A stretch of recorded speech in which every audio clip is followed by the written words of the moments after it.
한국인이 반드시 기억해야 할 인물 이색. 고려시대 대표적인 학자이자 정치가인 이색은 한국인이 반드시 알아야 할 인물 중 한 명입니다.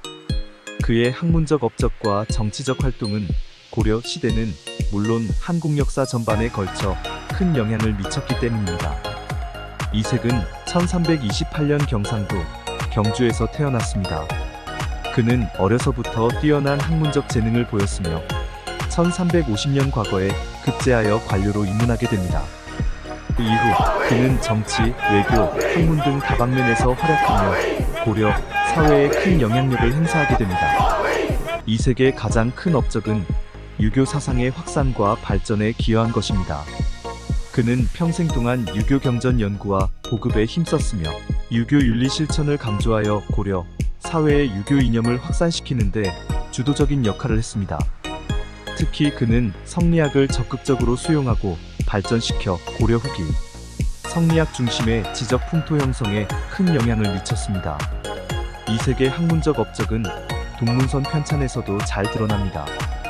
동문선은 고려 시대 대표적인 문집으로 이색이 1478년부터 1481년까지 편찬한 것입니다. 이 책에는 이색과 그의 제자들이 남긴 다양한 문학 작품이 수록되어 있어 고려 후기 문화와 사상을 이해하는 데 중요한 자료가 되고 있습니다.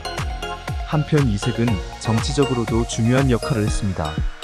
그는 고려 말기 전국 혼란기에 활동하면서 개혁을 주도하고 국가 운영에 참여했습니다. 특히 그는 신진 사대부 세력의 대표적인 인물로 권문세족의 횡포를 비판하고 관료제 개혁을 주장했습니다. 이를 통해 그는 고려 말기 정치 변동의 핵심 인물로 자리매김했습니다. 이색의 개혁 노력은 고려 왕조의 멸망과 조선 왕조의 건국으로 이어졌습니다.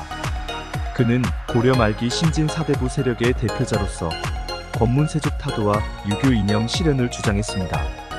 이러한 그의 활동은 결국 고려 왕조의 붕괴를 가져왔지만 동시에 새로운 조선 왕조 건국의 기반이 되었습니다. 이처럼 이색은 고려 시대 최고의 학자이자 정치가로 평가받는 인물입니다. 그의 학문적 업적과 정치적 활동은 고려 후기 사회 변동에 큰 영향을 미쳤으며 한국 역사 전반에 걸쳐 중요한 의미를 지니고 있습니다. 특히 유교 사상의 확산과 발전, 그리고 고려 말기 정치 개혁 운동은 그의 가장 큰 업적으로 평가받고 있습니다. 따라서 이색은 한국인이 반드시 알아야 할 중요한 인물이라고 할 수 있습니다. 그의 삶과 업적을 통해 우리는 고려 시대 지성사와 정치사의 흐름을 이해할 수 있으며 나아가 한국 역사 전반에 대한 통찰을 얻을 수 있습니다.